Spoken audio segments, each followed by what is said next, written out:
नमस्कार, मैं रवीश कुमार। हमारे देश में करोड़ों लोग जन वितरण प्रणाली यानी सरकारी राशन की दुकान से चावल गेहूं लेते हैं। सरकार विभिन्न योजनाओं के तहत उन्हें सस्ता अनाज देती है। कई बार हमें लगता है कि सब ठीक ही चल रहा होगा, क्योंकि सरकार भी एक ही लाइन में सारी कहानी समेट देती है कि अब मशीन से राशन मिल रहा है, इसलिए चोरी बंद हो गई है या हो जाएगी, जिसे मिलना है उसे ही मिलेगा और सरकारी खजाने में भारी बचत हो रही है। ऐसा हो भी सकता है, लेकिन दूसरी तरफ जहां लोग कतार में खड़े होकर राशन की दुकान खुलने का इंतजार कर रहे हैं, उनके साथ ये मशीन कैसा व्यवहार कर रही है हम नहीं जानते हैं। लीकेज तो रुक गया, अगर रुका है तो, लेकिन जिन्हें नहीं मिला अनाज उन पर क्या गुजरती होगी। टीवी के बहुत सारे शहरी दर्शक जमाने से राशन की दुकान पर हो सकता है नहीं गए हों। मैं अपने कई दर्शकों को जानता हूं, उनसे मिलता हूं जो जाते हैं, मगर उनके पास फेसबुक और ट्विटर नहीं है जो अपना हाल ट्वीट कर सकें।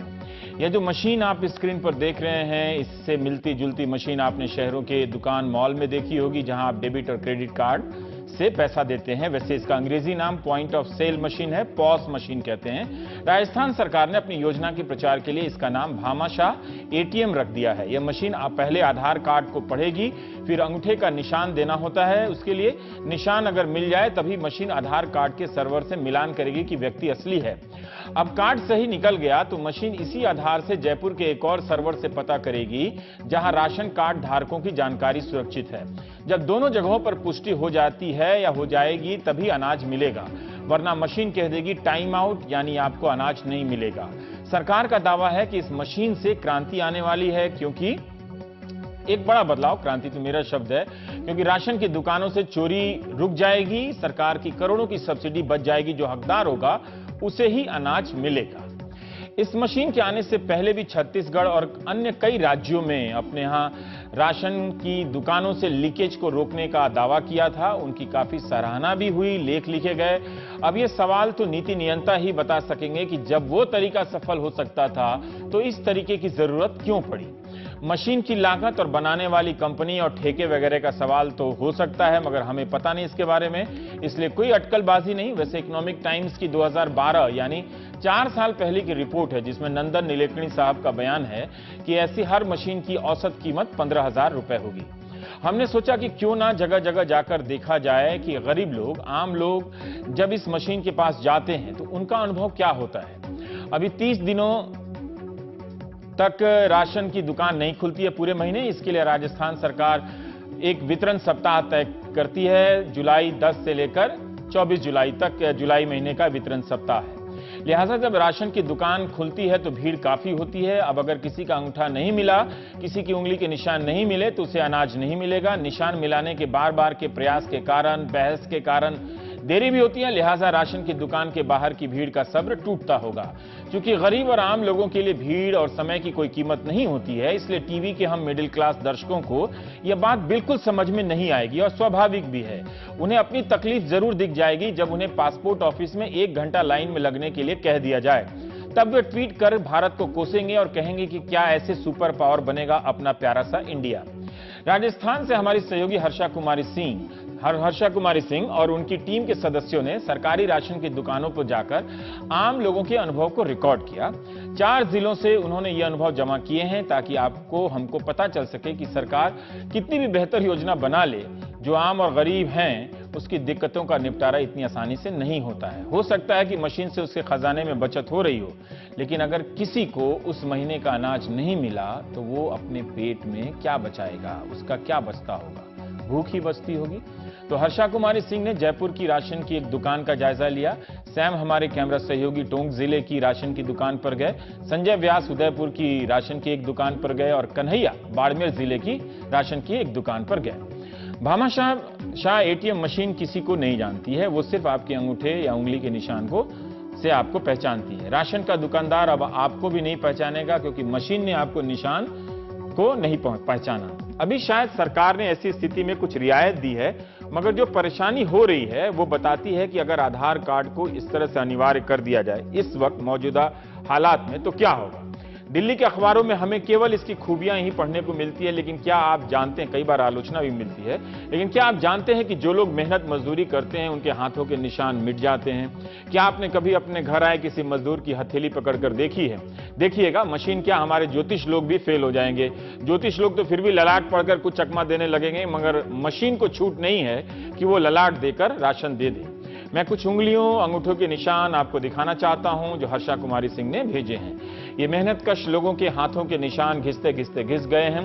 गांव देहात में औरतों की उंगलियों में कुछ बचता नहीं है। बर्तन मांजते मांजते उनकी उंगलियों की भाग्य रेखाएं समाप्त हो जाती हैं। आधार कार्ड जब आएगा या अनिवार्य हो जाएगा तो ऐसे तमाम लोग कई योजनाओं से बाहर हो सकते हैं। सरकार व्यवस्था कर देगी कि निशान नहीं मिले तो डीएम एसडीएम से लिखवा कर लाइए, मगर सोचिए कि क्या इतने सक्षम लोग जो आसानी से प्रमाण पत्र ले आएंगे 20-20, 40-40 किलोमीटर एसडीएम के दफ्तर में जाकर, मुखिया के पास भी जाएंगे तो वो कितना खेल खेलेगा, इसके बदले उसका इन लोगों की जिंदगी पर कितना नियंत्रण हो जाएगा। हर्षा का कहना है कि कितने लोगों की उंगलियों के निशान मिट गए हैं, इसका कोई सर्वे का उल्लेख या जिक्र नहीं मिलता है। मशीन से मेरा कोई दुराग्रह नहीं है, क्या पता हम आने वाले दौर में मशीन के आधार पर ही जीने लगे, जी भी रहे हैं। मेरी शिकायत मशीन से ज्यादा मानव की समस्या को लेकर है। जब भी कोई मशीन जब कोई ऐसी मशीन ही नहीं बनी है जो मानव की हर समस्या का इलाज कर दे, तो राशन की हर समस्या का इलाज कोई एक मशीन कैसे कर सकती है या हो सकती है? कि आज की तारीख में हम इस मशीन के लिए तैयार हैं या इसलिए बेचैन हैं कि इसे लागू कर दुनिया में नाम कमाया जाए कि हमने कुछ कमाल कर दिया है, और जो आम लोगों की तकलीफ और दर्द है उसका क्या? यह मशीन, जिसे पॉस मशीन कहते हैं, सिम कार्ड से चलती है। दिल्ली जैसे शहर में 2 साल से कॉल ड्रॉप की महामारी फैली हुई है। आए दिन अखबारों में निकलता रहता है। हालत यह है कि अब तो पारदर्शिता के नाम पर टेलीफोन कंपनियां विज्ञापन ही देने लगी हैं कि उसके ऐप से पता चल जाएगा कि कहां कहां नेटवर्क नहीं है।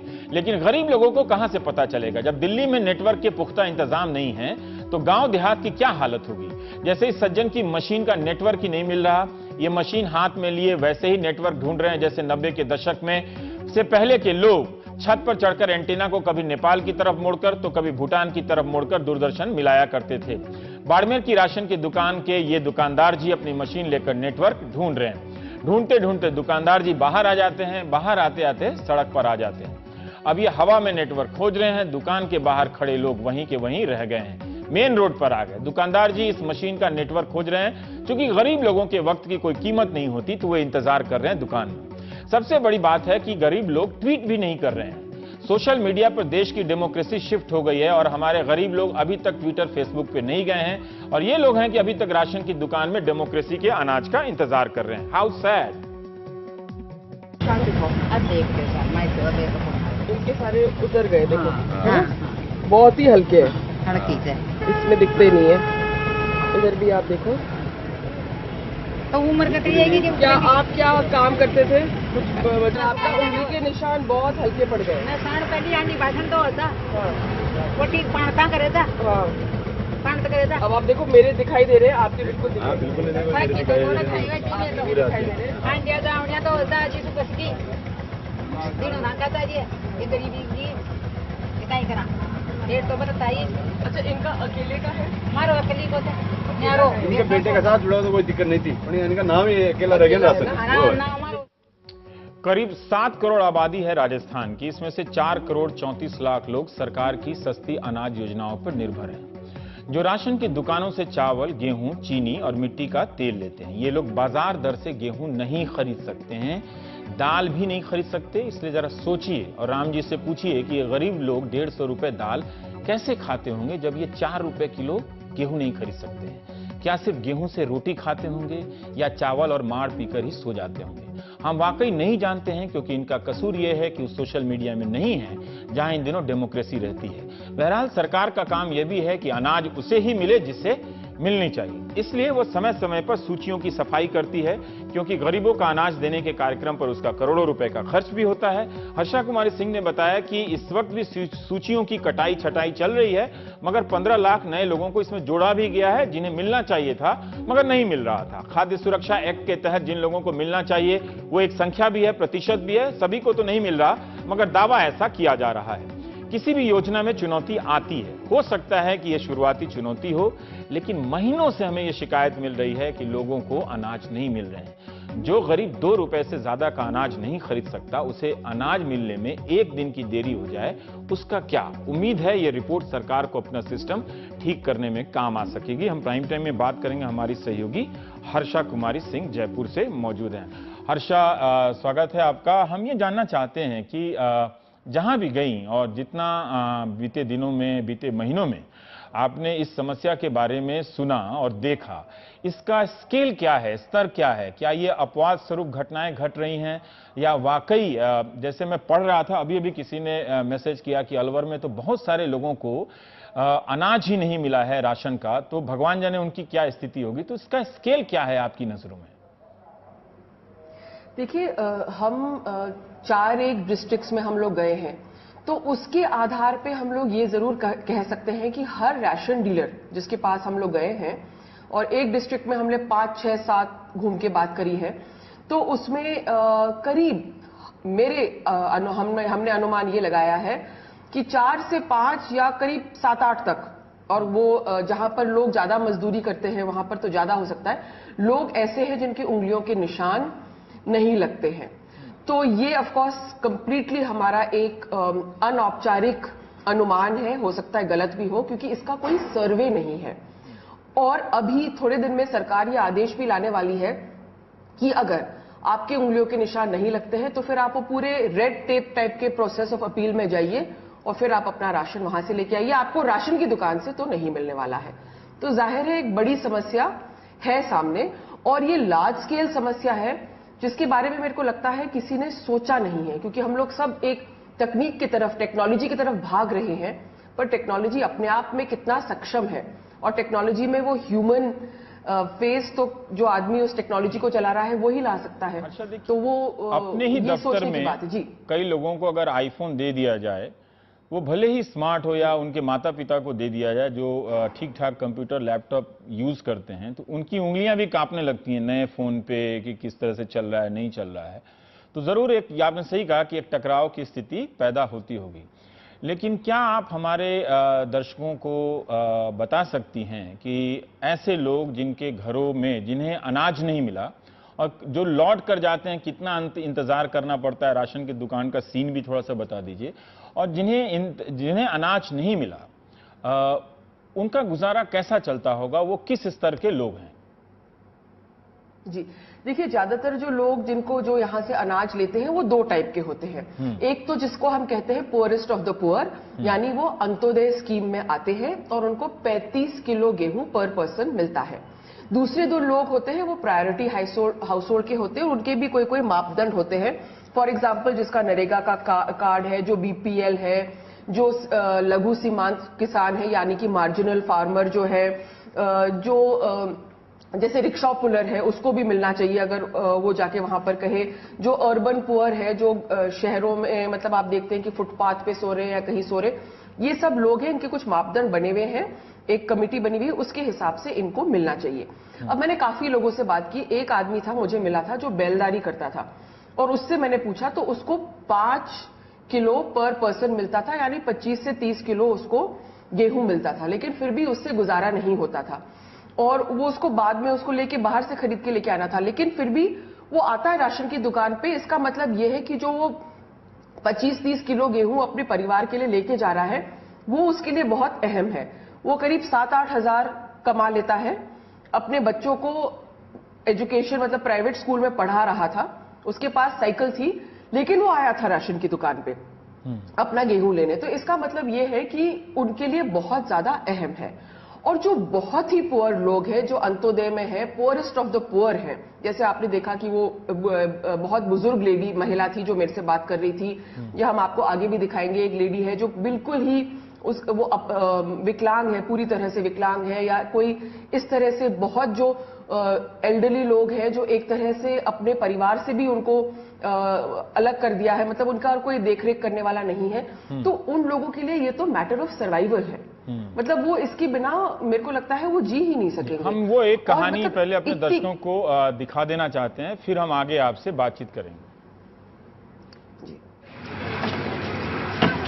क्यों नहीं मिले मने? क्यों नहीं मिले? आंगला आवे नहीं तो मिले नहीं। पछे हारी रहो પાછો કદી દાણ આનો પર કઈ દાણ 2 દાણ 3 દાણ પછી ફરે मतलब पारो कई दाण आवे कई नहीं आवे फार्म भरीन दो। कमली का बेटा मर चुका है और बहू बच्चों को छोड़ घर से जा चुकी है। कमली को दिखाई नहीं देता। उसके साथ पोते पोतियों में से कोई राशन की दुकान तक ले जाता है। बहू बेटे की मौत के बाद बच्चों को इस बूढ़ी दादी के पास छोड़ जा चुकी है। उसने दूसरी शादी कर ली है। नहीं गई तो महीने का 35 किलो गेहूं और चावल नहीं मिलेगा। पोते पोतियों को पता है कि दादी को राशन नहीं मिला तो उनका भी पेट नहीं भरेगा। उदयपुर के इसवाल इलाके की कमली को क्या पता कि एक मशीन आई है जो उसके अंगूठे का निशान मांगती है। कृपया अपनी उंगली सेंसर पर लगाएं। निशान है कि मशीन से मिलते नहीं हैं। आपका आधार सही नहीं है। इस उम्र में 2-3 बार का चक्कर लग गया तो समझिए कितनी दिक्कत होती होगी। फॉर्म भरने के बाद उसे राशन तो मिल गया, लेकिन जब सारा सिस्टम बायोमेट्रिक हो जाएगा तो कमली जैसे बेसहारा लोगों को अनाज कैसे मिलेगा? क्या कमली एसडीएम के पास जा सकेगी गुहार लगाने कि ए हुजूर लिख दिया जाए कि कमली जो देख नहीं सकती उसके अंगूठे के निशान नहीं बचे हैं, पेट बचा है इसलिए अनाज दे दिया जाए।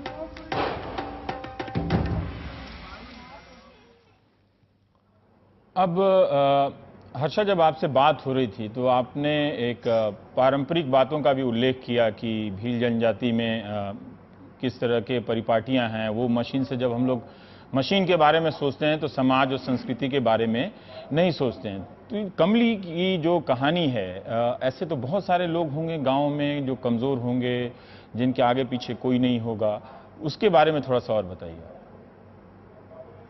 जी बिल्कुल, आपने जो देखा था, जो कमली है वो भील जनजाति से है और सिर्फ वो ही नहीं लेकिन पश्चिमी राजस्थान में एक परंपरा है। अगर किसी कारणवश जो जिससे उसकी शादी होती है, महिला जिससे शादी होती है, अगर वो आदमी मर जाता है तो उनमें कोई सोशल स्टिग्मा नहीं होता है। वो महिला उस घर को छोड़कर किसी और के साथ नाथा कर सकती है और इसको कहते हैं नाथा प्रथा। लेकिन इसका एक बाय प्रोडक्ट है, वो ये है कि जो बच्चे हैं वो अपने पैतृक मतलब पिता के घर में रह जाते हैं क्योंकि वो एक इकोनॉमिक एसेट होते हैं। तो आपको बहुत सारे child headed house holds actually आपको मिलेंगे जहां पर बच्चों ने सारी रिस्पॉन्सिबिलिटी ले रखी है। अब जो कमली का परिवार है उसमें 7 जो पोते पोतियां हैं, सब 12 साल की उम्र से कम है और एक ये बूढ़ी दादी है और ये इनका परिवार है। तो ये जो 35 किलो अनाज आता है ये इस पे निर्भर करते हैं। 500 रुपए उसकी विधवा पेंशन आती होगी और अब बच्चे छोटी मोटी मजदूरी करते होंगे।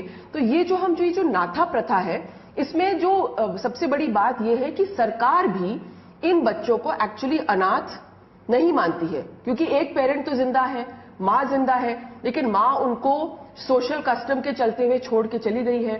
तो ये एक हमने एक बार इस पर भी एक स्टोरी करी थी। ये जो चाइल्ड हेडेड हाउस होल्ड्स है, इसका एक्चुअली कोई सर्वे भी नहीं हुआ है और बहुत पहले चाइल्ड राइट्स कमीशन ने इसका सर्वे कराने की कोशिश की थी। उन्होंने ये भी किया था कि इनको पालनहार योजना से जोड़े।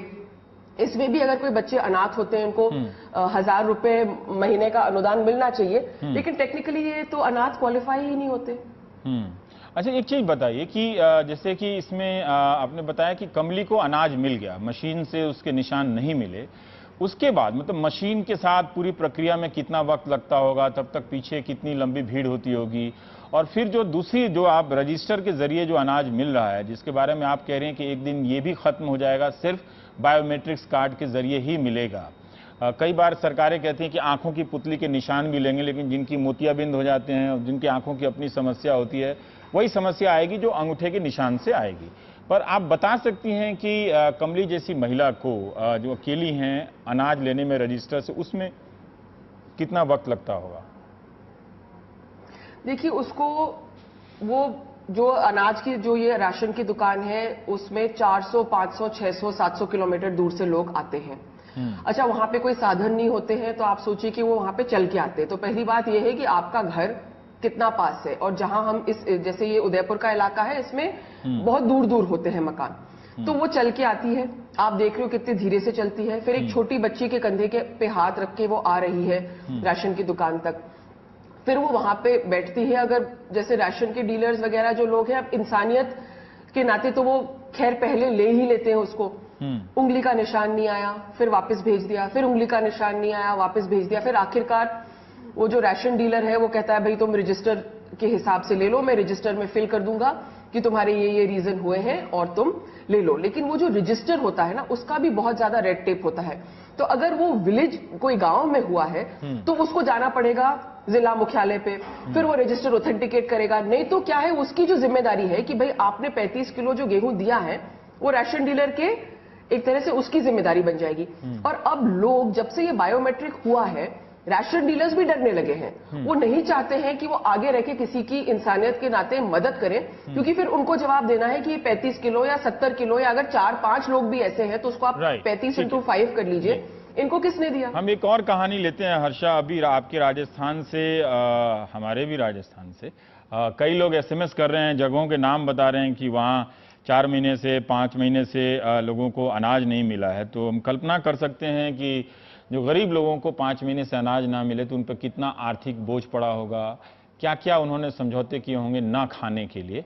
ये कहानी आपको ख़ास तौर से दिखाना चाहते हैं ताकि जब आप भविष्य में अफसर बने और किसी मशीन पे बहुत ज़्यादा भरोसा करें कि वो आपके और आपके समाज को पूरी तरह से बदल दे, तो इन कहानियों का संदर्भ भी अपने सामने रखिएगा, आपको एक अच्छा अफसर बनने में मदद मिलेगा। चमचा यह है, इसका अंगूठा लग नहीं रहा है। ये आपको पेमाराम चौधरी के दोनों हाथ नहीं हैं, न अंगूठा है न हथेली। जो ये करना मजदूरी करना, बैठे बैठे भूख ठोकता दिन ब दिन जाओ। क्या होगा अगर सरकार ने बायोमेट्रिक अनिवार्य कर दिया कि अनाज उसी को मिलेगा जिसका अंगूठा मशीन से मिलेगा? गनीमत है अभी ऐसा नहीं है। पेमाराम को रजिस्टर के आधार पर अनाज मिल सकता था, मगर मशीन को नेटवर्क ही नहीं मिला, क्योंकि जिसे भी अनाज दिया जाएगा इस मशीन में दर्ज करना ही होगा। बाड़मेर के कपूड़ी गांव में बहुत से लोग नेटवर्क मिलने का इंतजार ही करते रह गए। हमें आया हाकड़ा दिन हो गई। अच्छा, 10 बजे आया। हाँ, बैठा हूँ बस। ना तो मशीन चल रही है ना मशीन चल रहा है, नहीं बात। भूखा बैठा हूँ, क्या कराऊँ जोर। डीलर भी मानते हैं कि समस्या नेट की सबसे ज्यादा है। ज्यादातर वक्त तो मशीन डाउन ही रहता है। मेन तो समस्या है नेटवर्क की। यहाँ क्या लोग सुबह से आते हैं, कभी तो नेटवर्क आ जाता है तो हाथ ले जाते हैं। जब नेटवर्क नहीं आता है तो 2 घंटे 4 घंटे 6 घंटे भी उनको वेट करना पड़ता है दुकान पे।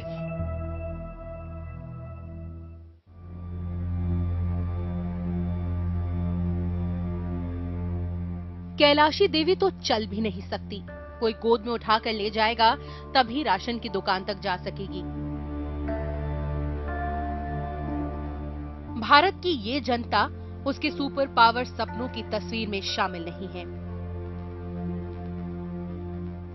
मगर सोचिए, कैलाशी देवी को कोई इस तरह न उठाए तो उसका पेट कैसे भरेगा। पहुंच तो गई दुकान तक, मगर अंगूठे का निशान नहीं मिला। मतलब मारा हाथ पर काम ही न दे, कत्ता कड़ाया मिले, जार कड़ाया मिले, और मन कौन करती बेगार कौन करे, अति परेशान छू मैं। हर्षा, अब मैं आपसे जानना चाहता हूं कि जहां जहां जिन गांवों में आप गई हैं, जो आपके सहयोगी भी संजय व्यास, कन्हैया और सैम भी गए, ये जो मशीन है, जब 2 बातें हैं कि ये मशीन के नेटवर्क की कितनी समस्या है और इसके चलने की क्षमता क्या है, लोगों को कितना इंतजार करना पड़ता है, लाइन लंबी होती है, और दूसरा कि जब ऐसे लोग जिनकी कहानियां आपने भेजी हैं, ऐसे लोग जब डीलर के पास पहुंचते हैं या उस पंक्ति में होते हैं तो लोग और डीलर उनके साथ कैसा बर्ताव करते हैं? देखिए, जो आप नेटवर्क की समस्या बता रहे हैं वो अलग अलग है, क्योंकि जैसे हमने जयपुर में देखा तो वहां पर जयपुर के थोड़े बाहर एक आदमी था, उसने कहा कि मेरा तो नेटवर्क ठीक से चल रहा है। लेकिन जो 26,000 पॉस मशीन्स लगाए हैं वो सरकारी आंकड़ों में भी 335 तो काम नहीं कर रहे हैं। यानी कि और बाड़मेर, जैसलमेर, कुछ जोधपुर में है, कुछ डूंगरपुर और बांसवाड़ा इस इलाके में है, जहां पहाड़ी इलाका है वहां पर तो बिल्कुल ही नेटवर्क आता ही नहीं है। और जैसे आपने प्रोग्राम की शुरुआत में भी कहा था कि कॉल ड्रॉप। अच्छा, तीसरी बात ये भी होती है कि जैसे ही वितरण का सप्ताह शुरू होता है, सब लोग आ जाते हैं गेहूं लेने, तो सर्वर पे इतना लोड पड़ता है कि सर्वर ही मतलब काम नहीं करता है। एक साथ जब सब लोग करना की कोशिश करते हैं तो ये भी होता है भाई कितना ट्रैफिक है इस पे। और दूसरी बात है कि मतलब आधा दिन मैं कहूंगी लोगों का बर्बाद हो जाता है, क्योंकि वो आते हैं, वेट करते हैं, नहीं मिलता है, फिर वापस चले जाते हैं और अपनी मजदूरी से भी, उस दिन की मजदूरी से भी फिर वो वंचित रह जाते हैं। तो सर्वर नहीं करना उनका मतलब होता है कि एक दिन की रोजी रोटी से उनको हाथ धोना, और उनका एक दिन जो व्यर्थ हुआ है वो 200-250 रुपए जो थे वो उनको नहीं मिले। इस पर मेरा एक और सवाल है, मेरे दूसरे सवाल का जवाब आप दीजिएगा, लेकिन इसी बात से मेरा सवाल है कि वितरण सप्ताह में अगर सर्वर पे लोड बढ़ जाए और ना मिले, ऐसी समस्याएं, तो क्या ऐसा भी होता है कि पूरा 15 दिन निकल गया और लोगों को अनाज नहीं मिला?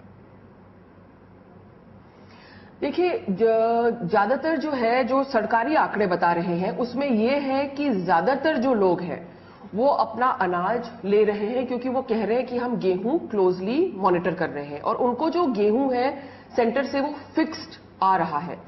तो इसका मतलब सरकारी आंकड़ों के हिसाब से वितरण तो हो रहा है, क्योंकि उनके पास एज सच वो 23 लाख प्लस मेट्रिक टन जो है उसमें से ज्यादा कुछ बच नहीं रहा है।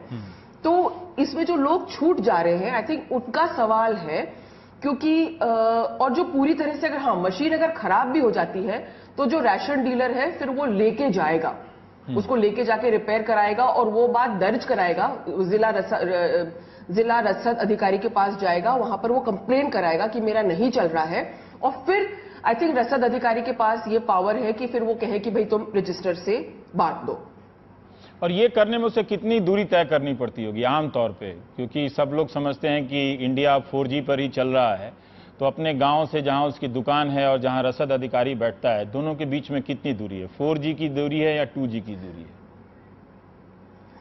देखिए, उसमें तो हम जैसे मीलों में नापते हैं गांव में, तो मैं कहूंगी कि 30-40 मील की तो दूरी है ही मिनिमम, आपको BDO SDO तक जहां पहुंचना है आपको, क्योंकि वो जिला मुख्यालय में बैठता है या मैक्सिमम तहसील मुख्यालय में बैठता है।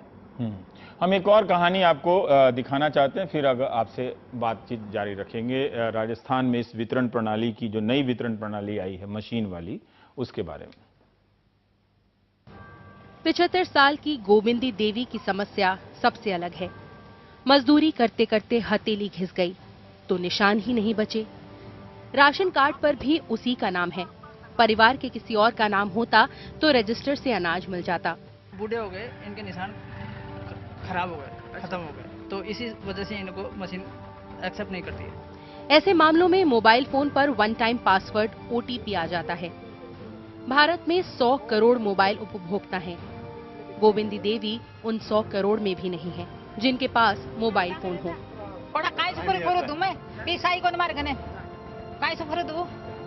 अनाज नहीं मिला तो इनके जैसे लोगों के घर में खाना नहीं पकेगा। आपके घर में खाना नहीं पकेगा तो आप क्या करेंगे? डीलर इन्हें जानता है, मगर वो भी अब अनाज नहीं दे सकता, क्योंकि मशीन गोविंदी देवी को नहीं जानती। हर्षा, बता सकते हैं ये वन टाइम पासवर्ड वाला क्या मामला है? अगर क्या मतलब ये कहां से, ये क्या व्यवस्था है, इसके बारे में बताइए जरा सा। जी, इसमें यह है कि अगर जिस तरह से हम टेक्नोलॉजी की तरफ बढ़ रहे हैं, तो टेक्नोलॉजी अगर फेल हो जाती है तो उसका भी सोल्यूशन हमने टेक्नोलॉजी में ही निकाला है। तो उसमें सोल्यूशन ये है कि देखिए, अगर आपका वो रिकॉग्नाइज नहीं करता है लेकिन आपका आधार कार्ड वगैरह सब है, तो आपको आपका जो रजिस्टर्ड मोबाइल नंबर है उसमें मशीन एक वन टाइम पासवर्ड भेजेगी। आप उस वन टाइम पासवर्ड को ले जाके, और मेरे को लगता है, मेरे को मालूम नहीं इसमें कितना टाइम लगता है, लेकिन ज्यादातर अगर कहीं हम वन टाइम पासवर्ड मांगते हैं तो कुछ सेकंड का ही होता है। तो अगर आपका रिएक्शन टाइम नहीं हुआ और आपने जल्दी से नोट नहीं किया तो वो भी चला जाता है। इसमें पता नहीं कितना समय लगेगा, लेकिन वन टाइम पासवर्ड लेकर उनको वापस जाना है राशन की दुकान पे, वो देना है, वो पासवर्ड वो एंटर करेगा और उसके बिहाफ पे आपको फिर अच्छा, हम लोग ठीक से यूज नहीं कर पाते हैं क्रेडिट कार्ड का। ये जो पिन नंबर का OTP आता है उसको डाउन लगाने में, तो पता नहीं इन लोगों पर क्या बीतती होगी। और इतने नए तरीके से कई लोग, उससे मैसेज भी आ रहा है कि कई जगहों पे जो डायरेक्ट बेनिफिट ट्रांसफर कैश है तो उसमें भी निशान लोगों के नहीं मिलते, तो उनको कैश नहीं मिलता है। जो खासकर ऐसे मजदूर और किसान लोग हैं जिनकी सबसे बड़ी गलती है कि वो टीवी नहीं देखते और वो ट्विटर पे नहीं है, फेसबुक पे नहीं है, जहां डेमोक्रेसी रहती है। अब एक डीलर की कथा जो आपने भेजी है वो हम अपने दर्शकों को सुनाना चाहते हैं। हमारी परेशानी हो रही है, सभी को परेशानी हो रही है। लोग आप पे चिल्लाते भी होंगे। वो कल मारा पीटी होगी सब। अच्छा, हाँ। क्यों? मैं गाड़ी का लोड निकालते हैं, माल जिसको अब माल नहीं मिला उसको वो गाड़ी का लोड निकालता है। कल एक औरत ने तो मेरी चप्पल निकालने को तैयार होगी।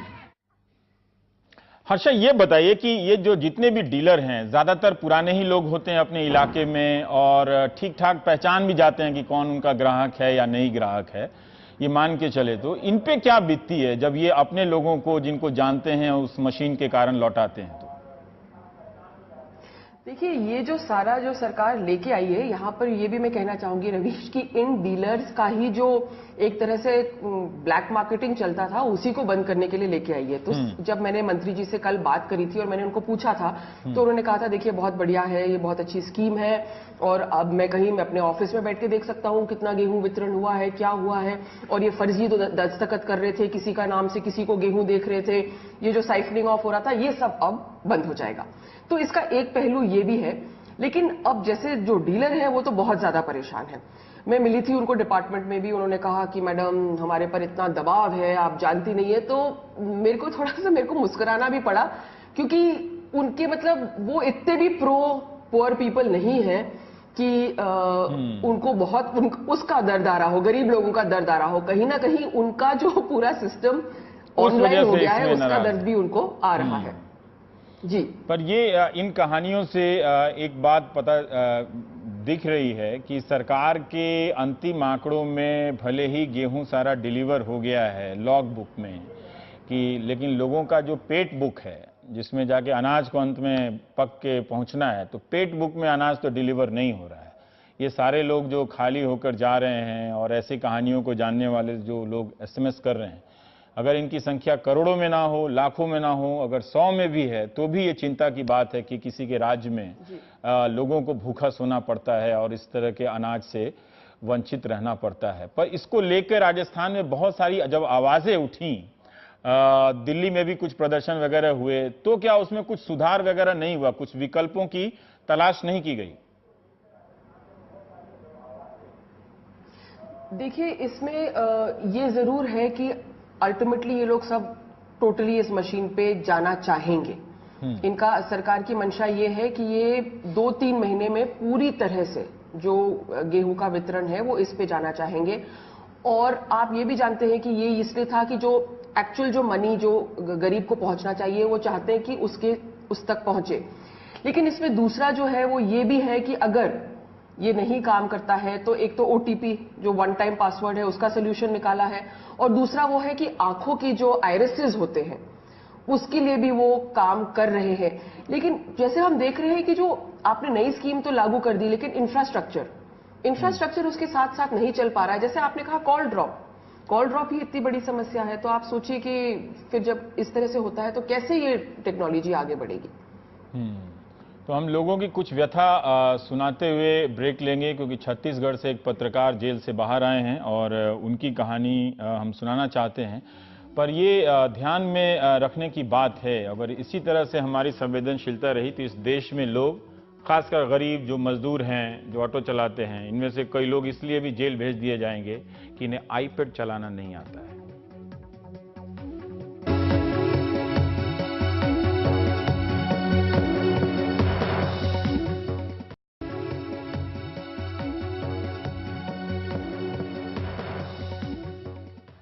छत्तीसगढ़ के बस्तर संभाग में पिछले 1 साल से कई पत्रकारों की गिरफ्तारियों को लेकर विवाद रहा है। राष्ट्रीय सुरक्षा से जुड़े मामलों से लेकर मामूली अपराधों के आरोप में पत्रकारों को गिरफ्तार किया गया। हालत इतनी बिगड़ गई कि दिल्ली से संपादकों की एक फैक्ट फाइंडिंग टीम भी गई। आतंकवाद और राष्ट्रीय सुरक्षा से जुड़े मामले में लगने वाला unlawful activity prevention act UAPA और छत्तीसगढ़ जन सुरक्षा अधिनियम जैसे सख्त कानूनों के तहत 2 पत्रकारों सोमारू नाग और संतोष यादव की गिरफ्तारी हुई। फिर कथित रूप से एक अश्लील व्हाट्सएप भेजने और 400 BC के आरोप में एक और पत्रकार प्रभात सिंह को जेल भेज दिया गया। प्रभात के साथ दीपक जायसवाल नाम के एक और पत्रकार को पुलिस ने अंदर कर दिया। छत्तीसगढ़ के बस्तर में पुलिस और माओवादियों के बीच लड़ाई चल रही है, सुरक्षा बलों के साथ भी। इस लड़ाई में जो पत्रकार उनकी आदिवासियों के साथ होने वाली जाति की कहानियां लिख रहे हैं, पुलिस का गुस्सा उन्हीं पत्रकारों पर उतर रहा है। एनडीटीवी इंडिया ने आपको पिछले 1 साल में और उससे भी पहले कई बार ऐसी खबरें दिखाई हैं और यह भी बताया कि कैसे वेबसाइट scroll.in की पत्रकार मालिनी सुब्रमण्यम को अपनी रिपोर्टिंग की वजह से बस्तर छोड़ने पर मजबूर होना पड़ा। मानवाधिकार कार्यकर्ता बेला भाटिया को नक्सली दलाल कहा गया। पत्रकार बस्तर से रायपुर तक अपने अधिकारों के लिए धरने प्रदर्शन करते आए हैं। छत्तीसगढ़ सरकार ने पत्रकारों और अधिकारियों की एक टीम भी बना दी है ताकि पत्रकारों पर गलत मुकदमे दर्ज ना हो। हमारे सहयोगी हृदय जोशी ने हाल ही में 3 महीने बाद जमानत पर बाहर आए प्रभात सिंह से दिल्ली में बात की। जमानत पर ही बाहर आए हैं।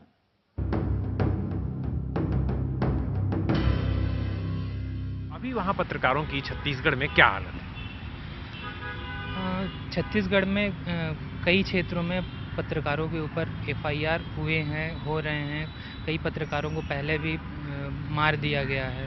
साईं रेड्डी है, नेमीचंद जैन है, नक्सलियों ने मारा, कई क्षेत्रों में ठेकेदारों ने मारा है।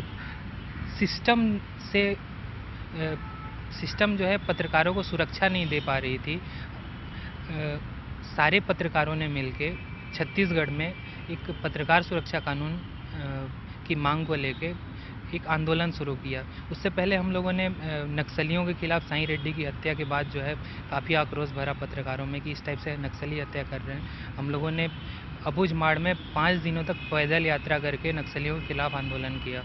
जो पत्रकार सुरक्षा कानून की जो मांग पत्रकार कर रहे हैं, इसको लेके सरकार बिल्कुल भी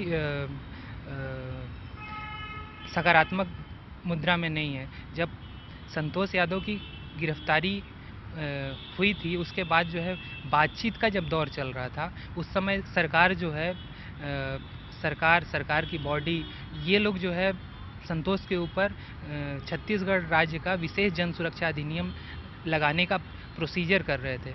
और उस समय जो है सरकार ने आश्वासन दिया था कि संतोष की रिहाई के लिए हम सारी चीज़ें कर रहे हैं। मामला न्यायालय में है, उसके बावजूद भी हम जांच कमेटी बना रहे हैं, ये कर रहे हैं, वो कर रहे हैं। पत्रकार सुरक्षा कानून भी हम दे रहे हैं, लेकिन सरकार ने कुछ भी नहीं किया। सरकार ने पत्रकारों के साथ धोखा किया। पत्रकारों में इस वक्त क्या डर है? एक जब आप लोगों की गिरफ्तारी हुई उस समय हम छत्तीसगढ़ आए, उससे पहले भी आए, उसके बाद भी आए, तो बहुत भयंकर पत्रकारों में एक तरह से खौफ था। अभी पत्रकार वहाँ क्या सोचते हैं? असल में हम लोगों ने हमारे जो साथी है, जो फ्री होके, आज़ाद होके जो काम कर रहे थे, निडर होके, उनको जो है जब इस टाइप से जेल में डाला जा रहा है, तो उन लोगों में एक डर का माहौल पैदा हो गया कि जब प्रभात सिंह जैसे लोगों को जेल में डाल रहे हैं, मतलब किसी को भी, किसी के साथ भी कुछ भी कर सकते हैं। तो ऐसे सिचुएशन में काफ़ी डर का माहौल बना और लोग इस टाइप से चर्चा करने लगे, पत्रकार जो है इस टाइप से चर्चा करने लगे कि कभी भी हमारी भी गिरफ्तारी हो सकती है किसी भी केस में, नक्सली केस या बस्तर में तो बहुत आसान है पुलिस के लिए कुछ भी करना, क्योंकि जिस टाइप से माहौल बना हुआ है, पुलिसिया राज कह सकते हैं। तो अब मुझे ये बताएं, आपकी अभी आपने कहा पत्रकारों के लिए काम करना कठिन है, मुझे उस बारे में बताइए थोड़ा। जो आप बोल रहे थे कि पत्रकार जो मिले हुए हैं कहती है पुलिस, ये कैसा है वहाँ वॉर जोन में? किस तरह से आप लोग काम कर पा रहे हैं और क्यों कहते हैं लोग? पुलिस के हिसाब से वो सही है जो उनके साथ रात में डिनर शेयर करते हैं, रात में मुर्गा शेयर करते हैं, दारू शेयर करते हैं, दिन भर उनके साथ घूमते हैं, उनकी गाड़ियों में घूमते हैं, उनके हेलीकॉप्टर शेयर करते हैं, वो सच्चे देशभक्त पत्रकार हैं। बाकी जो वो पत्रकार जो जंगलों में जाते हैं, जो नक्सलियों के मांद में घुस के बिना डरे ऐसी खबरें लेके आते हैं जो सरकार के खिलाफ हो या नक्सलियों के खिलाफ हो, चाहे जिसके खिलाफ हो, जिसके भी कुकृत हों, वो लाकर लिखते हैं और बाकायदा प्रकाशित करते हैं, प्रसारित करते हैं। लेकिन सरकार जो है उन पत्रकारों को निशाना बनाती है। अगर नक्सलियों के खिलाफ पुलिस को जिन खबरों से फ़ायदा दिखता है, ऐसे खबरों को वो ध्यान नहीं देते। लेकिन जब उनको लगता है कि ये पत्रकार जो है पुलिस की गलतियां और पुलिस की खामियां उजागर करता है, तो ऐसे पत्रकारों को वो निशाना बनाते हैं। आखिर में एक बार मुझे ये भी बताइए कि आपने कहा कि दोनों साइड काम करना पड़ता है, दोनों साइड मिलना पड़ता है, राइट? जब पत्रकार अगर मेनलैंड में काम कर रहा है जहां पर सरकार का शासन है, वहां सरकार से बात करेगा। जब नक्सलियों से जाएगा तो उनसे बात करेगा, तो उनसे मिलना जो है वही एक बड़ा क्राइम बन जाता है क्या? सरकार तो यही सोच रही है। सरकार तो ये सोच रही है कि अगर आप जंगलों में जा रहे हो और वहाँ की खबरें ला रहे हो, तो सीधी सी बात है आप उनके लिए काम कर रहे हो। वहाँ अगर गांव में जाके लाल पानी की समस्या आप ला के लिख रहे हैं, वहाँ जो है एक बच्चे का अजीब सी बीमारी होती है, सिर उसका बड़ा हो जाता है, उसकी खबर आप ला के लिख रहे हैं, तो वो जो है पनिशेबल है, आप उसको जेल भेज दिए उस पत्रकार को।